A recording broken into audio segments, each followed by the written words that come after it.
Hello students, I welcome you all to today's session. I hope all of you are doing perfect at your places. Today's topic is the living habitat, यानी कि कौन से organisms कहाँ पर रहते हैं जो उनका habitat का formation करते हैं. Tickle your brain to answer. Who do you think should be greater in a habitat? Herbivore or carnivore? Give a reason to support your answer. अब आपने herbivore animals के बारे में पढ़ा है, carnivorous animal के बारे में पढ़ा है. हैबिटेट के तरीके से अगर देखा जाए तो कौन सा ज्यादा बड़ा होगा ये आपको बताना है. प्लस इस चैप्टर में आप इन्हीं चीजों के बारे में जानने वाले हैं. All living things need food, water and shelter to survive. The environment provides these basic necessities to them. We can define environment as everything that surrounds living things and affects their growth and development. अब आपके आसपास बहुत सारी living things हैं जिन्हें खाने की भी ज़रूरत होती है, पानी की भी ज़रूरत होती है, शेल्टर यानी कि घर की भी ज़रूरत होती है सरवाइव करने के लिए. जो आपका एनवायरनमेंट होता है वो आपकी बेसिक नेसेसिटीज़ को कंप्लीट करने के लिए, जो बेसिक ज़रूरतें होती हैं जो किसी भी इंसान या किसी भी लिविंग थिंग के रहने के लिए ज़रूरी है, वो आपका सराउंडिंग आपको देता है. Components of environment. The components of the environment can be divided into two parts, biotic and abiotic. तो environment जो होता है उसके components क्या क्या है उसके basis पे abiotic है और biotic. First is biotic components. Biotic components include all living things of an environment such as plants, animals and decomposers. Each of these play an important role in the sustenance of the environment. Biotic components में आपके वो सारे living things आते हैं environment के, जैसे कि plants, animals, decomposers, जो अलग अलग type की survival के sustenance के लिए important होते हैं. Let's study how they affect the other components. अब आप देखेंगे कि environment के बाकी सारे components पे ये components किस तरीके से अपना असर छोड़ जाते हैं. सबसे पहला है plants. Green plants prepare their own food using water and carbon dioxide in the presence of sunlight. So they are called producers or autotrophs. This process takes place in green leaves and green stems. These have a pigment called chlorophyll which traps sunlight. अब सबसे पहले आते हैं plants. जितने भी green, यहाँ पे इसीलिए सिर्फ plants नहीं लिखा हुआ है, green mentioned है. जो green plants होते हैं वो अपना खाना खुद बनाते हैं, अपना न्यूट्रिशन खुद प्रिपेयर करते हैं, इसीलिए इनको प्रोड्यूसर्स या फिर ऑटोट्रोफ्स कहा जाता है. न्यूट्रिशन का टाइप होता है ऑटोट्रोफिक और प्लांट्स, ग्रीन प्लांट्स को कहा जाता है ऑटोट्रोफ्स या फिर प्रोड्यूसर्स. ये जो प्रोसेस होता है सिर्फ जो ग्रीन लीव्स होती हैं जिनमें पिगमेंट होता है जिसकी वजह से वो ग्रीन कलर की होती हैं. पिगमेंट क्या होता है? क्लोरोफिल. तो ये जो सब्सटेंस होता है क्लोरोफिल जिसकी वजह से लीफ का कलर ग्रीन होता है, उस पार्ट में ही अपना न्यूट्रिशन खुद बनाती हैं. Animals. Animals cannot make their own food and depend on plants. They are called consumers or heterotrophs. So बिल्कुल plants के opposite होते हैं animals. Plants प्रोड्यूसर्स थे, ऑटोट्रॉफिक न्यूट्रिशन फॉलो करते थे, बिल्कुल उनके ऑपोजिट यहाँ पर आ जाते हैं एनिमल्स जो कि प्लांट्स और दूसरे एनिमल्स पर डिपेंडेंट होते हैं अपने न्यूट्रिशन के लिए. Hence they are known as consumers, क्योंकि ये प्रोड्यूस नहीं करते हैं, चीज़ें कंज्यूम करते हैं. और इस टाइप के न्यूट्रिशन को कहा जाता है heterotrophic nutrition and hence animals are known as heterotrophs. On the basis of their feeding habits, animals can be categorized into herbivores, carnivores and omnivores. Herbivores eat plants and plant parts. Carnivores eat the flesh of animals. Omnivores eat both plants and animals. अब कौन से animals किस type की चीज़ें consume करते हैं? सिर्फ plants खाते हैं, प्लांट्स और एनिमल्स दोनों खाते हैं, या सिर्फ और सिर्फ एनिमल्स का कंजम्पशन करते हैं? इन पे इनको तीन कैटेगरीज में डिवाइड करा गया है. वो है आपकी हर्बीवोर्स. हर्बीवोरस एनिमल्स जो होते हैं वो सिर्फ प्लांट्स या प्लांट्स के पार्ट्स खाते हैं. फिर आपके कार्निवोरस आ जाते हैं जो सिर्फ फ्लैश खाते हैं, प्लांट्स बिल्कुल भी कंज्यूम नहीं करते. एंड थर्ड कम्स ओमनीवोरस जो प्लांट्स भी कंज्यूम करते हैं और एनिमल्स को भी कंज्यूम करते हैं. Certain animals feed on the dead bodies of animals and are called scavengers. They help to clean the environment. फिर आ जाती है आपकी चौथी कैटेगरी जिसका नाम है scavengers.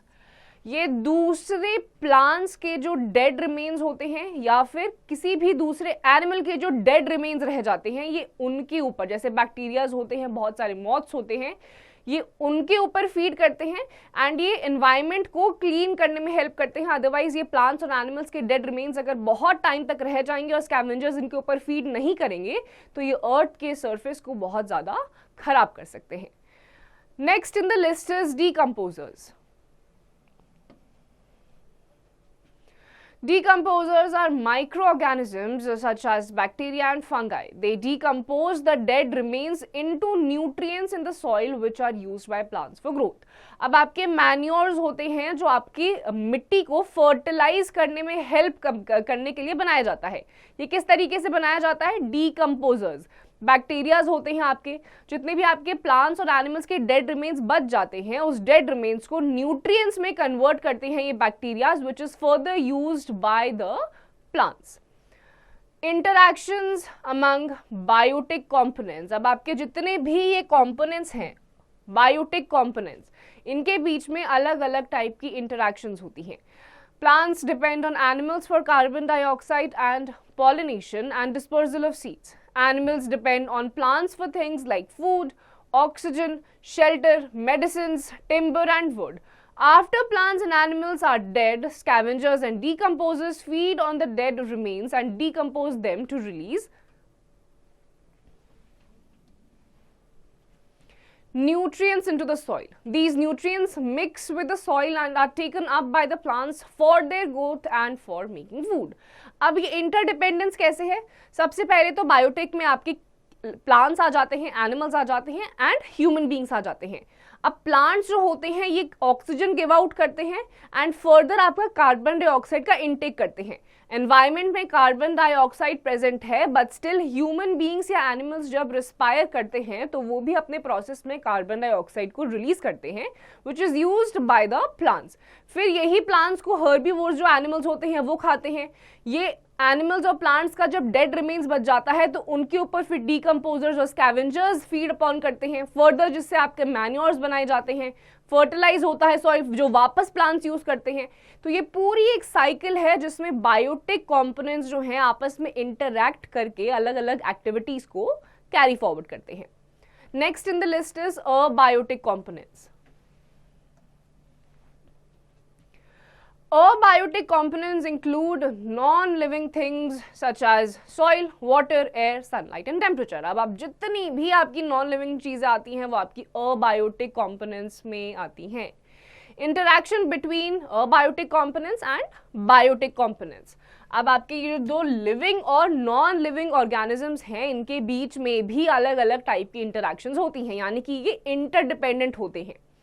Abiotic components affect the biotic components of environment as they are needed for the survival of latter.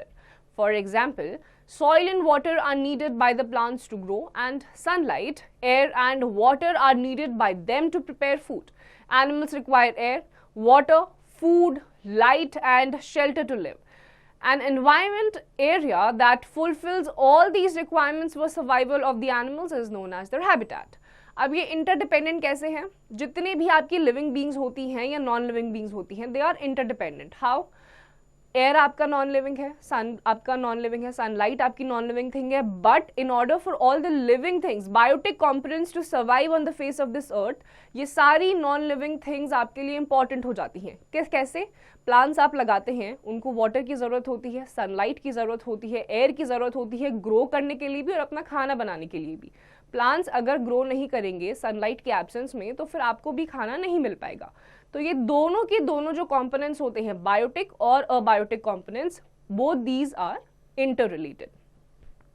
Let's study about the habitats of different living organisms in this chapter. सबसे पहला है habitat.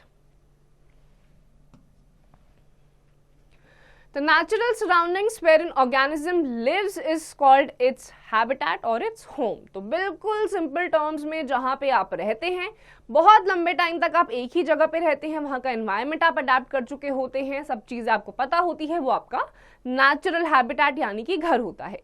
It provides food, shelter, water and suitable climatic conditions to an organism. Examples of habitats include pond, river, forest, desert and tree. तो आप जहाँ पर भी रहते हैं, सबसे पहली बात तो कोई भी एनिमल, प्लांट या कोई भी लिविंग ऑर्गेनिज्म उसी एनवायरनमेंट में सस्टेन कर पाता है जहाँ के क्लाइमेटिक फैक्टर्स को वो या तो अडेप्ट कर लेता है या फिर वो उसकी नीड्स के अकॉर्डिंग सूटेबल होता है. अभी आपकी फूड की अवेलेबिलिटी हो सकती है, शेल्टर हो सकता है, वाटर अवेलेबिलिटी हो सकती है, क्लाइमेटिक कंडीशंस, बहुत हार्श क्लाइमेटिक कंडीशंस होती हैं तो वहाँ पे ह्यूमन बींग्स, एनिमल्स कोई भी सर्वाइव नहीं कर पाता है. Animals and plants that live together in a habitat form a community. अब एक ऐसी जगह जहाँ पे human beings including plants and all the animals एक ही हैबिटेट में जब एक साथ इंटरडिपेंडेंस की तरह रह लेते हैं तो वो आपकी फिर एक कम्युनिटी का फॉर्मेशन करती है. For example, fish, lotus and water hyacinth live in a pond और a river forming a community. Similarly, squirrels, monkeys and birds live on trees. अब ट्रीज में आपके बहुत सारे अलग अलग एनिमल्स होते हैं, मंकीज होती हैं, स्क्विरल्स होती हैं, बर्ड्स के नेस्ट होते हैं, तो वो उनका नेचुरल हैबिटेट होता है. और एक हैबिटेट में जब बहुत सारे अलग अलग टाइप के स्पीशीज रहते हैं तो वो एक कम्युनिटी की फॉर्मेशन करते हैं. Types of habitat. Living organisms either live on land, in water or on trees. Based on this, habitats are of the following types. अब आपके अलग अलग एनिमल्स होते हैं, अलग अलग स्पीशीज होती हैं, कुछ लैंड पे रहती हैं, कुछ ट्रीज पे रहती हैं, कुछ अंडर वाटर रहती है. तो इन सब के बेसिस पे इनको अलग अलग चीज़ों में कैटेगराइज करा गया है. सबसे पहले आता है टेरेस्ट्रियल हैबिटेट्स. टेरेस्ट्रियल का मतलब ही होता है लैंड. तो यहाँ पर आपके वो सारे के सारे एनिमल्स आ जाएंगे जो लैंड पे रहते हैं. Such habitats include habitats on land like forests, grasslands, deserts and mountains. Organisms that live on land like tiger, cow, dog, horse, camel, elephant and polar bear are terrestrial organisms. अब जितने भी आपके land पे ऐसी locations हैं जहाँ पे animals रह सकते हैं, या आपके फॉरेस्ट हो सकते हैं, ग्रासलैंड्स हो सकते हैं, नॉर्मल आपकी लोकेलिटी हो सकती है, इन शॉर्ट जितने भी जानवर आपके लैंड पे रहते हैं उनको आप बोलते हो terrestrial habitats. Aquatic habitats. Aquatic का मतलब होता है पानी, तो जितने भी जानवर आपके पानी में रहते हैं वो इस लिस्ट में आ जाते हैं. These habitats include freshwater habitats like ponds, lakes, streams and rivers and saline water habitats like seas and oceans. Organisms that live in water like fish, turtle, lotus, water lily, duckweed, water chestnut and water hyacinth are aquatic organisms. अब जितने भी आपके animals including all your whales, fishes, आपकी बहुत सारी fresh water aquatic habitats होते हैं जैसे आपके पॉन्ड्स हो गए, रिवर्स हो गए, साफ पानी इसमें रहता है. Then comes your saline water. Saline water का मतलब क्या होता है? नमकीन पानी. जैसे आपके समुद्र में, सीज, ओशियंस में जो भी आपका नमकीन पानी होता है वहां पर भी आपके अलग अलग ऑर्गेनिजम्स होते हैं जिसमें आपके एनिमल्स प्लस बहुत सारे अलग अलग टाइप के प्लांट्स या फिर फ्रूट्स भी देखे जाते हैं. तो ये सारे आपके आ जाते हैं एक्वेटिक हैबिटेट्स में. Next is arboreal habitats. Arboreal मतलब जो उड़ते उड़ते एक ट्री से दूसरी ट्री पे पहुंच जाते हैं, जैसे कि आपके monkeys. These habitats include habitat on trees. Arbor is a Latin word which means trees or its branches. Tree-dwelling organisms like monkey and squirrel are arboreal organisms. तो arboreal में arbor का मतलब लैटिन में होता है ट्री, इसीलिए वो सारे जानवर जैसे कि आपके मंकीज हो गए एक ट्री से दूसरी ट्री में जंप करते हैं और रहते भी वहीं पर हैं. स्क्विरल्स भी आपको ट्रीज में ही ज़्यादातर दिखाई देंगे जहाँ पे वो अपना घर बनाती हैं. तो ये सारे के सारे जानवर जो ट्रीज पे रहते हैं उनको आप बोलते हैं arboreal habitats. Habitat and adaptation. An organism lives in its natural habitat where its basic needs like food, water, protection from weather and place to breed its young ones are met. However, in order to survive, an organism needs to adapt itself to its habitat so that it can face other organisms that compete for the same food and space. तो habitat हमने अभी पढ़ा था, वो ऐसा environment जहाँ पे आपको अपनी बेसिक नेसेसिटी मिलती है, फूड मिलता है, शेल्टर मिलता है, अपने यंग वंस को फीड करने के लिए अलग अलग सेफ्टी मिलती है, अलग अलग सराउंडिंग्स की चीज़ें मिलती हैं, वो आपका हैबिटेट में आ जाता है। अब इसी हैबिटेट में जब आप रहते हैं तो नेचुरल सी बात है, ह्यूमन बींग्स भी एक लोकेशन पर अकेले नहीं रहते हैं, बहुत सारे लोग रहते हैं। सिमिलरली एनिमल्स भी जहाँ पे जिस कम्युनिटी में रहते हैं उनके साथ बहुत सारे अलग अलग एनिमल्स होते हैं जो सेम टाइप के फूड, सेम टाइप के शेल्टर को एम कर रहे होते हैं खाने के लिए और रहने के लिए। तो एक पर्टिकुलर हैबिटेट में अडेप्ट करना बहुत ज़रूरी होता है ऑर्गेनिजम्स के लिए, इसमें एनिमल्स भी आते हैं क्योंकि वहीं पे उन्हीं के जैसे और जानवर भी सेम टाइप के फूड, सेम टाइप के शेल्टर और सेम टाइप की कंडीशंस को ग्रैब करने के लिए बैठे होते हैं। तो अडेप्ट करना बहुत ज़्यादा इंपॉर्टेंट होता है। अडेप्टेशन अगर नहीं हो पाएगी तो ऐसे जो ऑर्गेनिजम्स होते हैं वो अर्थ पे सर्वाइव नहीं कर पाते। इसका सबसे बेस्ट एग्जांपल है डायनासोर्स। कुछ टाइम के बाद वो फेस ऑफ अर्थ से एक्सटिंक्ट हो चुके थे क्योंकि वो क्लाइमेटिक कंडीशंस और बाकी सारी चीज़ों के साथ अडेप्ट नहीं कर पाए थे। An adaptation may be defined as a modification or change in an organism's body or behavior that helps it to survive in a particular habitat or environment.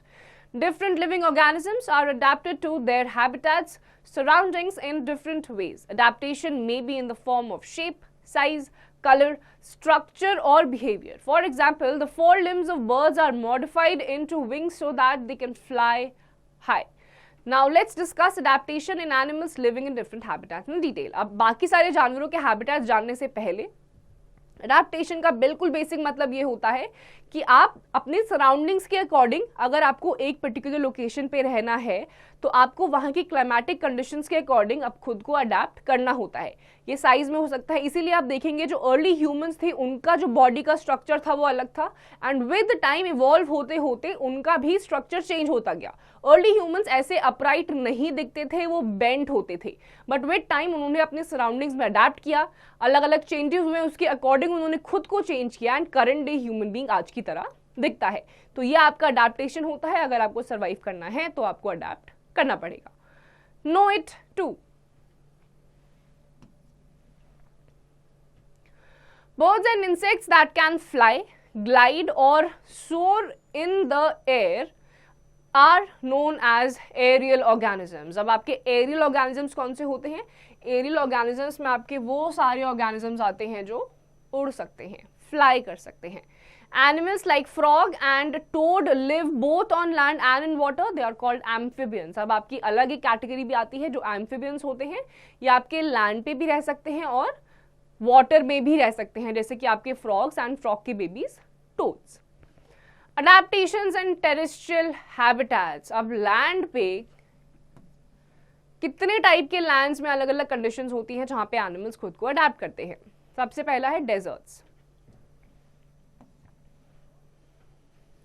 In deserts, there is a scarcity of water and have hot and dry climate. They have a short rainy season followed by a long dry season. Living organisms have adapted to live in these environmental conditions. Two commonly found organisms in this habitat are camel and cactus. अब आपके जो deserts, रेगिस्तान जैसी locations होती है, सबको पता है वहाँ पे पानी की बहुत कमी होती है, बहुत ही ब्रीफ, बहुत कम समय के लिए वहाँ पे बहुत थोड़ी सी बारिश होती है, उसके बाद बहुत लंबे टाइम के लिए सूखा पड़ा रहता है। यहाँ पे आपके जो दो सबसे ज़्यादा ऑर्गेनिज्म जो पाए जाते हैं प्लांट्स में होता है कैक्टस और एनिमल्स में आपका यहाँ पाया जाता है कैमल। अडेप्टेशंस इन कैमल। अब आप देखेंगे डेजर्ट्स में कैमल्स को सस्टेन करने के लिए किस तरीके की अडेप्टेशंस करनी पड़ी थी। Number 1, it can live for many days without water. To retain water in its body, a camel excretes a small amount of urine. Its dung is dry and it does not sweat. अब camel जो होता है, क्योंकि desert में आपको बहुत time तक पानी मिलता ही नहीं है, तो ट्रैवल करते करते ये कैसे अपने आप का जो अपनी बॉडी का वाटर होता है रिटेन करता है, स्वेट बहुत कम करता है, यूरिनेट बहुत कम करता है और उसका जो डंग होता है, एक्सक्रीटा होता है, बहुत ड्राई होता है। तो इस तरीके से कैमल डेजर्ट में अडेप्ट करता है और कम से कम पानी अपनी बॉडी से बाहर जाने देता है। Second, a camel has long legs which help to keep the upper part of its body away from the heat of sand on the ground. अब आपको ये जो कैमल के लेग्स दिख रहे हैं ये इतने लंबे होते हैं कि सिग्निफिकेंट अमाउंट ऑफ स्पेस बीच में बन जाता है. सैंड जो कि दिन में बहुत ही ज्यादा गर्म होता है, तो इस स्पेस की वजह से जो अपर बॉडी होती है कैमल की वहां तक हीट पहुंचने में थोड़ा टाइम लग जाता है, उससे पहले ही वो मूव कर जाता है. Third, its feet have thick pads which protect it from the hot desert sand. अब आपको कैमल के नीचे thick pads दिखाई देंगे, फ्लैट नहीं होते, बहुत मोटे मोटे पैड्स होते हैं जो गर्म सैंड से इनको प्रोटेक्ट करते हैं. Fourth, it stores fat in its hump which acts as a food reserve. आपके कैमल के ऊपर ये जो पार्ट होता है जो थोड़ा सा उठा हुआ होता है, माउंटेड होता है, इसे हम्प कहते हैं. यहाँ पर ये अपना फैट, फूड जो होता है यहाँ पर स्टोर्ड रखता है, जो कि एज अ फूड रिजर्व कहा जाता है. Fifth, it can close it's nostrils so that sand does not enter the respiratory system during a sandstorm. अब ये एक स्पेशल कैरेक्टरिस्टिक है आपके कैमल का. बहुत तेजी से अगर मिट्टी का तूफान आ जाता है तो ये अपनी नाक की नॉस्ट्रिल्स को बंद कर सकता है ताकि उसकी नाक में मिट्टी ना घुसे. Number 6, it has long eyelashes which help to prevent sand from reaching its eyes during a sandstorm. अब आप कभी भी एक कैमल की लैशेस देखेंगे बहुत लॉन्ग होती हैं. उसका फंक्शन क्या होता है? ताकि उनकी आंखों में सैंड ना घुसे. However, other desert dwelling organisms like rats and snakes do not have long legs like camel. They stay in burrows deep inside the sand to keep away from the intense heat during the day. They come out only during the night when it is cooler. Camel के अलावा rats यानी कि चूहे, snake यानी कि सांप भी देखे जाते हैं डेजर्ट्स में, लेकिन दिन में क्योंकि बहुत ही ज़्यादा गर्मी होती है और इनके जो टांगे होती हैं वो कैमल की तरह इतनी बड़ी बड़ी नहीं होती हैं, तो ये मिट्टी में ही, सैंड में ही बहुत नीचे अपने जो गड्ढे होते हैं, बरोज बना लेते हैं, दिन में वहीं रहते हैं और जैसे रात होती है मिट्टी आपकी ठंडी हो जाती है, बाहर निकल आते हैं. Adaptations in a cactus. अब कैक्टस प्लांट ने भी विद टाइम खुद को डेजर्ट की क्लाइमेटिक कंडीशंस के अकॉर्डिंग अडेप्ट किया है. Plants that grow in deserts are called xerophytes. अब आपके जो प्लांट्स डेजर्ट्स में होते हैं उनको आप जेरोफाइट्स कहते हैं. Mostly xerophytes have either very small leaves और no leaves or the leaves which are reduced to spines. All xerophytes have green and spongy stem and long roots. अब आपके जितने भी प्लांट्स डेजर्ट्स में पाए जाते हैं, सबसे पहली बात आपको याद रखनी है कि इनको जेरोफाइट्स कहते हैं. जेरोफाइट्स के क्या कैरेक्टरिस्टिक्स होते हैं? या तो इनकी बहुत ही छोटी लीव्स होती हैं या फिर बिल्कुल भी लीव्स नहीं होती है, इसीलिए इनकी जो लीव्स होती है बिल्कुल स्पाइन्स की तरह इकट्ठा हो जाती है एक जगह पे. जेरोफाइट्स की ग्रीन और स्पॉन्जी स्टेम भी होती है and they have long roots. अब इनका जो स्ट्रक्चर होता है ये पानी को बाहर की तरफ इवेपोरेट होने से रोकता है. Let's see how a cactus adapts itself in a desert. Number 1, its stem is green and prepares food for the plant through photosynthesis. It is spongy and stores water. अब कैक्टस का plant आप कभी देखेंगे green होता है तो naturally photosynthesis कर लेता है, प्लांट के लिए खाना प्रिपेयर कर लेता है. अब पानी को किस तरीके से स्टोर रखता है? इतनी गर्मी में तो पानी बहुत जल्दी इवेपोरेट हो सकता है, लेकिन कैक्टस की जो लीव्स होती है आप कभी भी नेक्स्ट टाइम देखेंगे बहुत ही स्पॉन्जी सी होती है, थिक भी होती है. वो थिक और स्पॉन्जी इसलिए होती है ताकि वो उसमें पानी स्टोर कर सके. Second, its roots are long and reach the deep layers of the soil to absorb water. अब अनलाइक अदर प्लांट्स, जो कैक्टस होता है इसकी रूट्स बहुत लंबी होती है, बहुत अंदर तक जा सकती है मिट्टी में ताकि ज्यादा से ज्यादा पानी absorb कर सके. Third, it is covered with a waxy layer which prevents the loss of water and helps in retaining water inside the plant body. अब इसके आसपास वैक्सी कोटिंग भी होती है, आपको सॉफ्ट सी इसकी लेयरिंग दिखाई देगी. ये वैक्स कोटिंग का क्या फंक्शन होता है? ये पानी को इवेपोरेट होने से रोकती है ताकि ज्यादा से ज्यादा जो पानी है वो प्लांट की बॉडी में रिटेन हो पाए. Number 4, leaves of a cactus are reduced to spines. This helps to prevent water loss through transpiration, process by which water moves through a plant and evaporates mainly through leaves. अब आपकी जो cactus की leaves आप देखेंगे spines होती हैं, spiky सी होती हैं. क्यों ऐसी हो जाती हैं? ट्रांसपिरेशन का जो प्रोसेस होता है जहां पे हीट से जो पानी होता है इवेपोरेट कर जाता है, लीव से बाहर निकल जाता है, उसको ये रोकता है ताकि ज्यादा से ज्यादा पानी जो ट्रांसपिरेशन में इवेपोरेट हो सकता है वो सारा का सारा प्लांट रिटेन कर ले। Activity 1, take a potted cactus plant and a leafy plant. Tie some parts of the two plants with polythene bags and keep them in sunlight for a few hours. After a few hours, observe the water collected in the polythene bags and compare the rate of transpiration of two plants. You will notice that the cactus plant lost less water than the leafy plant. Explain how this is helpful for the plants. अब आपको यहाँ पे क्या करना है, आपको एक cactus plant लेना है, एक लीफी प्लांट लेना है, पॉलिथीन में उसको टाई कर लेना है और थोड़ी देर के लिए सनलाइट में छोड़ देना है। थोड़ी देर के बाद आप जाएंगे तो आपको दोनों पॉलिथीन्स में पानी दिखाई देगा, लेकिन उसकी क्वांटिटी आपको दोनों में डिफरेंट दिखाई देगी। किस में ज़्यादा है, किस में कम है और उसके क्या रीजंस हैं वो आपको बताना है। अभी हमने वो चैप्टर में पढ़ा है। Mountains. The weather is cold and windy in mountains. Also, the ground is mostly covered with snow. These conditions make it difficult for plants to grow and for animals to move around and find food there. Thus, they have certain adaptation to live in mountains. अब जो पहाड़ी इलाके होते हैं वो ठंडे होते हैं, रिलेटिवली नहीं, इन जनरल भी बहुत ठंडे होते हैं। कुछ कुछ रीजन्स तो ऐसे होते हैं जहाँ पे 365 दिन 12 के 12 महीने कोई भी सीजन आप उठा लीजिए उसमें बर्फ ही पड़ी रहती है। तो ऐसी जगह पे ह्यूमंस का सर्वाइव करना डिफिकल्ट हो जाता है, एनिमल्स का भी सर्वाइव करना डिफिकल्ट हो जाता है एंड प्लांट्स भी वहाँ पे ज़्यादा आपको ग्रो होते हुए नहीं दिखाई देंगे, बहुत लिमिटेड दिखेंगे जो वहाँ के क्लाइमेटिक कंडीशंस को अडेप्ट कर चुके होते हैं, अदरवाइज वो माइग्रेट कर जाते हैं। Adaptations in animals. yak, snow, leopard, polar bear found in the Arctic areas and penguin are some examples of animals living in mountains. अब कुछ एनिमल्स जो आपके माउंटेन से पाए जाते हैं ये आपको नॉर्मल प्लेन्स में नहीं दिखाई देंगे। अब पोलर बेयर है वो आपको सिर्फ और सिर्फ बर्फीली रीजन्स में ही दिखाई देगा। याक्स आपको माउंटेन्स में दिखाई देंगे, पेंगुइन्स आपको कभी प्लेन्स पे दिखाई नहीं देंगे। क्यों? क्योंकि इनकी जो बॉडी होती है वो इस तरीके से फॉर्म हो चुकी है, मॉडिफाई हो चुकी है कि ये सिर्फ और सिर्फ माउंटेनियस ठंडे बर्फीले रीजन्स में ही सर्वाइव कर पाते हैं। Yak has a thick coat of fur which protects it from cold. When the ground is covered with snow, yak uses its hooves and horns to break the ice and graze on the grass beneath. अब याक जो होती है ये आपको जो दिखाई दे रही है इसके आसपास आप देखेंगे बहुत ही मोटा एक फर का स्किन होता है जो सर्दी से प्रोटेक्ट करता है। अब इसके हॉर्न्स आपको दिखाई देंगे, ये इतने स्ट्रॉन्ग होते हैं, जो बर्फ होते हैं जिसके नीचे घास थोड़ी सी छुपी हुई होती है उस बर्फ को ये अपने इन हॉर्न्स की मदद से तोड़ती हैं और नीचे जो छुपी हुई वेजिटेशन होती है उसको ग्रेस करती हैं, खाती हैं। A polar bear has a thick layer of fur on the body and a layer of fat underneath its skin which protects the animal from cold.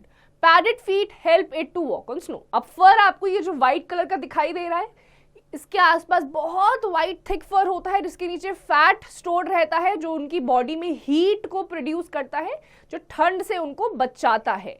और इनके जितने भी है जो आपको फीट दिखाई दे रहे हैं वो पैडेड होते हैं, पैडेड फीट होते हैं जिसकी वजह से बर्फ पे वो बड़ी आसानी से चल पाते हैं। A snow leopard also has a thick layer of fur on its body, including feet and toes to protect it from the cold. अब आपके आ जाते हैं स्नो लेपर्ड, ये आपको बर्फीली वादियों में दिखाई देंगे। इनकी भी जो बॉडी होती है इंक्लूडिंग फीट, उसमें आपकी अलग अलग टाइप की बॉडी कवरिंग्स होती है, फर होता है फीट पे भी जो इनको सर्दी से बचा के रखता है।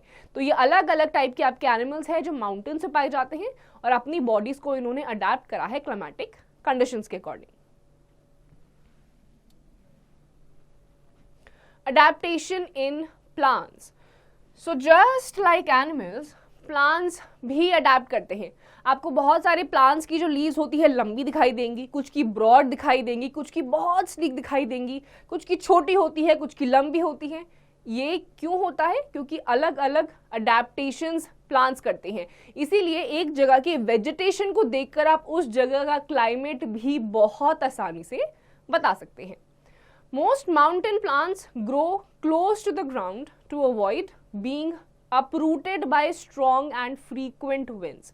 The trees are normally cone-shaped with sloping branches which makes the snow fall off easily. A few plants have needle-shaped leaves to reduce water loss due to transpiration. as most of the rainwater flows down the slopes and very little is available for plants. Pine, cedar and spruce are some examples of trees that grow in mountain areas. अब आपको mountain region में जो plants या trees दिखाई देंगे वो ground के पास होते हैं और स्लोपिंग होते हैं, कोन शेप्ड होता है. क्या रीजन इसका होता है? बर्फ पड़ती है. अब बर्फ अगर पेड़ों के ऊपर जम जाएगी तो प्लांट्स डिस्ट्रॉय हो जाएंगे. तो कोन शेप कैसी होती है? ऐसी. तो ये जो कोन शेप होती है, जैसे ही बर्फ इस पे गिरती है वो आसानी से स्लाइड ऑफ हो जाती है, जिससे कि बर्फ पेड़ों पर नहीं जमती. देन कम्स, इनकी जो लीव्स होती हैं ये लंबी होती हैं. लंबी क्यों होती हैं? ताकि ट्रांसपिरेशन के प्रोसेस में पानी ना निकल जाए. अब बारिश तो यहाँ पे बहुत होती है, लेकिन क्योंकि स्लोपी रीजन है तो पानी एक जगह पे रुकने की जगह नीचे की तरफ बह जाता है, तो प्लांट ज्यादा एब्जॉर्ब नहीं कर पाते. तो ट्रांसपिरेशन में कम से कम पानी का वेस्टेज हो, लॉस हो, इसीलिए इनकी जो लीव्स होती हैं वो लंबी होती हैं. एग्जाम्पल्स क्या है? आपका पाइन, सेडार, स्प्रूस, ये कुछ आपके ऐसे ट्रीज हैं जो माउंटेन्स में ही पाए जाते हैं. So next time when you visit any place, ऐसे ट्रीज अगर आपको दिखाई दे रहे हैं, दैट मीन्स वो माउंटेनियस रीजन है. Grasslands and forests. Grasslands have hot and dry summer with low water availability. Mainly grasses grow in a grassland. A few shrubs and trees are also seen. अब आपके grasslands आते हैं, यहाँ पे ज़्यादातर आपको सिर्फ घास ही दिखाई देंगी, बट कुछ हद तक आपको shrubs जो ज़्यादा लंबी trees नहीं होते हैं और कुछ trees भी आपको यहाँ पे दिखाई दे सकते हैं. और grasslands का जो condition होता है बहुत ही hot होता है और dry summers यहाँ पे देखे जाते हैं with low water availability. ज़्यादा पानी यहाँ नहीं मिलता है. Tropical regions are situated between the equator and the two tropics. They have plenty of rainfall throughout the year, which is favorable for the growth of forests. A large number of trees, herbs and shrubs are found in tropical forests. Wide variety of animals are also found in these forests. अब आपके tropical regions, tropics कौन से वाले regions होते हैं? आपके दोनों जो ट्रॉपिक्स होते हैं उन ट्रॉपिक्स कौन से हैं? ये आपके tropic of cancer and tropic of Capricorn. इन दोनों ट्रॉपिक्स के बीच में जो इक्वेटर वाला रीजन होता है, ये आपका अर्थ का सरफेस है, ये आपका इक्वेटर है. यहाँ पे आपके दो ट्रॉपिक्स हैं, इनके बीच में ये जो रीजन होता है ये रीजन आपका ट्रॉपिकल रीजन होता है. यहाँ पे अच्छी खासी बारिश देखी जाती है थ्रू आउट द ईयर. यहाँ पे अलग अलग टाइप की रेनफॉल होती है, कुछ लोकेशन से बहुत ज्यादा होती है. और यहाँ पर आपको वाइड वैरायटी ऑफ एनिमल्स और वाइड वैरायटी ऑफ ट्रीज देखने को मिलते हैं दोनों ट्रॉपिकल वाले रीजन्स में. Lion and deer are found both in grasslands and forests. An animal that hunts other animals for its food is called a predator. अब lion जो होता है वो आपको ग्रासलैंड्स में भी आपको ये दिखाई देंगे, प्लस फॉरेस्ट में, दोनों ही जगह पे दिखाई देते हैं. एंड एवरीबडी नोज कि जो लायन होता है वो दूसरे जानवरों को हंट करके खाता है. So such animals which hunt other animals for their own food are known as predators. The animal that gets hunted by the predator is called a prey. अब जिनका ये शिकार करते हैं उनको क्या बोलते हैं? Prey.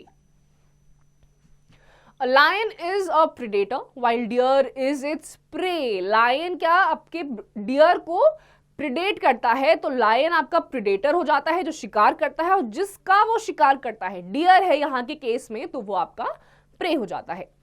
A predator is usually bigger in size than the prey. Both predator and prey develop a number of adaptations for their survival. Let's understand with the examples of a lion and a deer. अब आपका क्या होता है? Natural सी बात है, घर में भी आप देखेंगे जो भाई बहन बड़े होते हैं, ज्यादा शक्तिशाली होते हैं, वो हमेशा छोटे को दबा के रखते हैं, पीट भी देते हैं. और छोटा भाई बहन ज्यादा एनर्जी नहीं होती है, ज्यादा साइज में बड़ा नहीं होता है, तो पिट भी जाता है.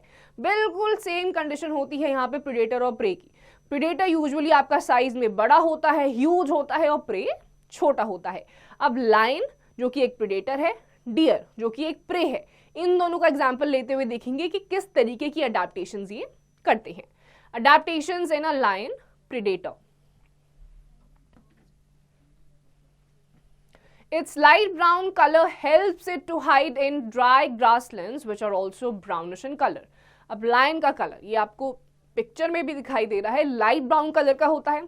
So is the colour of the grasslands. तो ये क्या करता है? दूसरे प्रेडेटर से खुद को प्रोटेक्ट कर लेता है, ग्रासलैंड में छुप जाता है, जिससे पता नहीं चल पाता है कि इतनी घास के बीच में आपका एक लायन छुपा हुआ है. Second, it has long claw on its front legs and its teeth are sharp. These help it to grab and stab the prey. अब जो इसके क्लॉज होते हैं, आगे के पंजे, ये इतने लंबे होते हैं, शार्प बहुत ज्यादा होते हैं, जिसकी मदद से टीथ भी शार्प हैं, क्लॉज भी बहुत ज्यादा शार्प हैं, स्ट्रॉन्ग हैं, तो क्लॉज की मदद से ये पकड़ता है अपने प्रे को और आराम से अपने शार्प टीथ से उन्हें खा लेता है. Third, the eyes of a lion face forward, that is, eyes are in the front of the face. This means that the field of view of each eye partly overlaps the field of a view of other eye. This allows the animal to judge the distances correctly. अब animal जो है ये lion, इसकी आंखें upward होती हैं, face के बिल्कुल फ्रंट में होती हैं, तो ये बहुत वाइड रेंज ऑफ एरिया को देख लेता है, लेफ्ट राइट सामने का अच्छे से व्यू ले लेता है, जिससे कि ये अपने प्रे को बड़ी आसानी से दूर के डिस्टेंस पे भी देख लेता है. तो ये थी आपकी अडेप्टेशंस जो लायन ने करी, जो कि है आपका एक प्रेडेटर, शिकारी. अब हम देखते हैं अडेप्टेशंस इन अ डियर, जो कि है एक प्रे, शिकार. Number 1, its eyes are located on the side of the head so that it can look in all directions. This helps it to escape danger. अब आपकी जो लायन था उसकी आंखें फ्रंट में थी, डियर की जो आंखें होती हैं वो हेड के साइड में होती हैं, तो वो लेफ्ट और राइट मतलब एक ही बार में पूरे एरिया को वो एक साथ देख सकता है, जिससे कि वो डेंजर को बड़ी आसानी से भांप सकते हैं. Second, it can run very fast. This helps the deer to run away from the predators.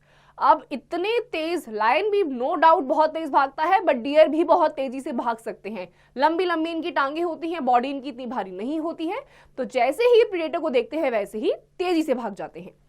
Number 3, it has highly developed sense of hearing which allows it to hear and recognize the movement of predators. अब इनके कान इतने ज्यादा strong होते हैं, slightest of movement को भी इनके कान recognise कर लेते हैं. तो प्रेडेटर्स की अगर मूवमेंट, लायन ऑल्दो बहुत ही धीरे धीरे चलता है ताकि इसके प्रे को पता ना चले, बट डियर के कान उससे भी ज्यादा तेज होते हैं, हल्की सी मूवमेंट को भी वो सुन लेता है और तुरंत ही भाग जाता है. Number 4, the body color of a deer helps it to blend with the surroundings, thus avoiding being caught by the predators. अब बिल्कुल लायन की तरह इनके भी जो स्किन का कलर होता है सराउंडिंग से मैच कर जाता है, तो ये प्रेडेटर से काफी हद तक बच जाते हैं. Adaptations in aquatic habitats. अब जो जानवर आपके पानी में रहते हैं उन्होंने कैसे सर्वाइव करा है, किस तरीके से अडेप्ट करा है. We have learned that aquatic habitats include fresh water habitats and saline water habitats. तो अभी पढ़ा था दो टाइप के आपके एक्वेटिक में भी हैबिटेट्स आते हैं, एक फ्रेश वाटर जिसमें आपके पॉन्ड्स, लेक्स, रिवर्स आती हैं, then comes your saline water, नमकीन पानी वाला, जिसमें आपके सीज एंड ओशियंस आते हैं. सबसे पहला आता है आपका fresh water habitats. Many varieties of animals and plants are found in ponds, lakes and rivers. तो बहुत सारे एनिमल्स, बहुत सारे एनिमल्स भी, प्लांट्स भी आपको फ्रेश वाटर में दिखाई देंगे, जैसे आपके पॉन्ड्स में, लेक्स में और रिवर्स में. अडेप्टेशंस इन एनिमल्स. सबसे पहली है फिश, मछली. Number 1, the body shape of a fish is streamlined and it has fins. These features help it in swimming. Streamline का मतलब क्या होता है, ये आपको दिखाई दे रहा होगा, बीच बीच में लाइंस हैं और इसका शेप जिस तरीके का होता है, इस शेप की वजह से ही ये बड़ी आसानी से पानी में स्विम कर लेती हैं. Second, it has gills instead of lungs which help it to breathe underwater. अब ह्यूमन बींग्स, जितने भी मैमल्स होते हैं उनके बॉडी में लंग्स होते हैं ब्रीथ करने के लिए, लेकिन पानी में सांस लेने के लिए फिशेस के पास लंग्स की जगह पे होते हैं गिल्स, ताकि अंडर वाटर वो आसानी से ब्रीथ कर सके. Third, tail helps in movement and changing direction in water. अब ये जो आपको सुंदर सी टेल दिखाई दे रही है, फिशेस की यही टेल होती है जो उनको डायरेक्शन मूव करने में अंडर वाटर हेल्प करती हैं. Second comes frog. Animals that live both on land and in water are called amphibians. तो ऐसे जानवर आपके जो लैंड पे भी रहते हैं और वाटर में भी रहते हैं, जैसे कि फ्रॉग्स, ये आपको लैंड में भी दिखाई देंगे और वाटर में भी दिखाई देंगे. ऐसे जानवरों को आप क्या बोलते हैं, amphibians. A frog is an amphibian and has the following features. Number 1, it has strong hind legs, help it in leaping and catching the prey. अब आपका जो फ्रॉग होता है इसके हिंड लेग्स, हिंड का मतलब होता है बैक, तो इसके पीछे के जो लेग्स होते हैं ये स्ट्रॉन्ग होते हैं, इसीलिए आप नेक्स्ट टाइम फ्रॉग को देखेंगे ये जंप बहुत अच्छे से करते हैं. जंप कैसे अच्छे से कर पाते हैं? क्योंकि इनके हिंड बैक लेग्स जो होते हैं काफी स्ट्रॉन्ग होते हैं. Second, it has webbed feet to help in swimming. Webbed feet कैसे होते हैं? इस तरीके से आपको वेब्ड फीट दिखाई देंगे. ये जो वेब्ड फीट होते हैं इनकी मदद से ये आसानी से स्विम कर सकते हैं under water. Third, it has lungs for respiration on land and moist skin for respiration in water. तो जब ये आपके होते हैं लैंड पे तो रिस्पायर करते हैं लंग्स की मदद से, but when they are under water इनकी जो स्किन होती है, आप कभी ध्यान से फ्रॉग को देखेंगे बहुत ही आपको वाटरी, मॉइस्ट, गीली गीली सी दिखाई देगी. तो उस मॉइस्ट स्किन से ये अंडर वाटर सर्वाइव करते हैं. Adaptations in plants. अब प्लांट्स भी अलग टाइप के अडेप्टेशंस करते हैं. Water plants may be either completely submerged in water like hydrilla और float on the surface of water like water lily and lotus. अब आपके कुछ ऐसे प्लांट्स होते हैं जो बिल्कुल अंडर वाटर होते हैं, सबमर्ज्ड होते हैं, डूबे हुए, आपको पानी के नीचे दिखाई देंगे, जैसे कि hydrilla. On the other hand water lily, lotus, ये भी एक्वेटिक प्लांट्स होते हैं लेकिन ये वाटर के सरफेस पे होते हैं. The following adaptations are found in the roots, stems and leaves of water plants. तो water plants की leaves में, roots में और stems में अब जो हम पढ़ने वाले हैं उस टाइप की adaptations with time देखी गई हैं. Number 1, stem is long, hollow and thin so that it can bend along with the water movement. अब क्योंकि ये पानी में होते हैं तो पानी का डायरेक्शन जैसे जैसे चेंज होता है, अगर इनकी बाग बहुत मोटी होगी तो मूव नहीं कर पाएगी एंड देयर आर चांसेस कि वो टूट भी जाए. इसीलिए इनकी जो स्टेम्स होती है लंबी होती हैं, पतली होती हैं और बेंडेबल होती हैं, ताकि जिस भी डायरेक्शन में आपका पानी जाए उसी डायरेक्शन में ये मूव कर पाए. Second, roots are very much reduced as water is available in plenty. The main function of roots is to hold the plant in place. अब यहाँ पर पानी की कमी तो है नहीं, पानी में ही आपका प्लांट है, तो रूट्स ज्यादा यहाँ पे देखने को नहीं मिलते हैं. ऐसे प्लांट्स, एक्वेटिक प्लांट्स में रूट्स का एक ही फंक्शन होता है, प्लांट को एक जगह पे जोड़े रखना. Third, leaves vary in size and shape in submerged and floating plants. In submerged plants, leaves are narrow, thin and ribbon-like. They can bend and move easily in the flowing water without being torn apart. तो आपके जो floating plants होते हैं और submerge, उनकी leaves भी अलग अलग होती हैं. सबमर्ज लीव्स कैसी होती हैं? आपकी थिन होती है, नैरो होती है, रिबन लाइक होती हैं और इनका फीचर होता है ये आसानी से बेंड कर सकती हैं and they can move easily. इसीलिए जब वाटर का मूवमेंट चेंज होता है तो ये भी मूव कर जाते हैं वाटर की डायरेक्शन में without turning, without tearing apart. In floating plants like water lily, leaves are large and circular. A waxy coating is also present on the leaves that prevents them from decay. अब जो जैसे water lily हो गया, lotus, floating plants हो गए, इनकी जो leaves होती हैं आपको यूजुअली सर्कल दिखाई देंगी, बड़ी बड़ी दिखाई देंगी. इसमें वैक्सी कोटिंग होती है जिससे ये खराब नहीं होती है. Saline water habitats, oceans and seas. अब आपका सलाइन वाटर आता है, सलाइन यानी कि नमकीन पानी, ओशियंस एंड सीज में. अब ओशियंस एंड सी में क्या डिफरेंस होता है? होता ये सेम वाटर बॉडी ही है, लेकिन जहां पर आपका जो समुद्र होता है ज्यादा गहरा नहीं होता है, उस एरिया को सी कहा जाता है. और बिल्कुल सेंटर का पार्ट जहां बहुत ज्यादा गहरा पानी होता है वो आपका ओशियन होता है. Oceans and seas are home to a great variety of living organisms. Let's see how these organisms adapt themselves to live in their habitat. अब समुद्र इतना बड़ा है, इतना गहरा है, तो बहुत नेचुरल सी बात है, छोटे से पॉन्ड में जब इतनी ज्यादा लाइफ हो सकती है तो ओशियन में भी होती है. लेट्स सी किस टाइप की होती है. Adaptation in animals.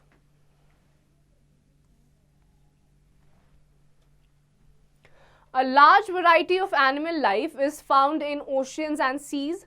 Some of these include fish, dolphins, whales, mussels and sea anemones. अब बहुत सारे ऐसी जो वैरायटी होती है एनिमल्स की वो आपकी समुद्र में देखी जाती है, जैसे फिश हो गया, डॉल्फिन्स हो गए, वेल्स हो गए, ये सारी आपकी समुद्र ओशियंस में देखे जाते हैं. Adaptations in fish have been discussed earlier. Fish में क्या क्या adaptations है, streamline body है, lungs हैं, tail है, ये सारी चीजें हम पढ़ चुके हैं. Dolphins and whales do not have gills. अब now there is a catch कि आपके aquatic animals में ये बोला जाता है कि सिर्फ gills होती हैं, but that is not the case with dolphins and whales. Dolphin और whales gills के through सांस नहीं लेती हैं. They breathe in air through their nostrils और blowholes. अब आप कभी नेक्स्ट टाइम देखेंगे तो डॉल्फिन्स में या वेल्स में आपको ब्लो होल्स दिखाई देते हैं, उनके थ्रू वो सांस लेते हैं. They are present on the upper parts of their heads. They allow them to breathe in air when they swim near the surface of water. They can stay inside water without breathing for a long time. When they need to breathe, they come out on the surface. अब ये जो dolphins और Wales होती हैं, इनकी बिल्कुल upper body में जो हेड होता है उसके ऊपर ये ब्लो होल्स होते हैं या नॉस्ट्रल्स होते हैं. बहुत लंबे टाइम के लिए अंडर वाटर बिना सांस लिए रह सकते हैं. जब इनको सांस लेने की जरूरत होती है तो ये सरफेस पे ऊपर आते हैं और सांस ले लेते हैं. Animals like sea anemones have sucker-like base which helps them to grip the sides of a rocky pool. This adaptation protects them from being swept away by water currents. अब आपके जो animals होते हैं sea anemones जैसे, इनके जो base में sucker-like tube होती है, रॉक से ये स्टिक हो जाते हैं ताकि पानी के फ्लो के साथ ये बह ना जाए. तो ये आपके कुछ अलग अलग टाइप के अडेप्टेशंस है जो सलाइन वाटर यानी कि सीज एंड ओशियंस में देखे जाते हैं. Adaptations in photosynthetic organisms. Billions of tiny photosynthetic organisms called algae live in the sunlit water of seas and oceans. Larger algae called seaweeds are also present in large numbers.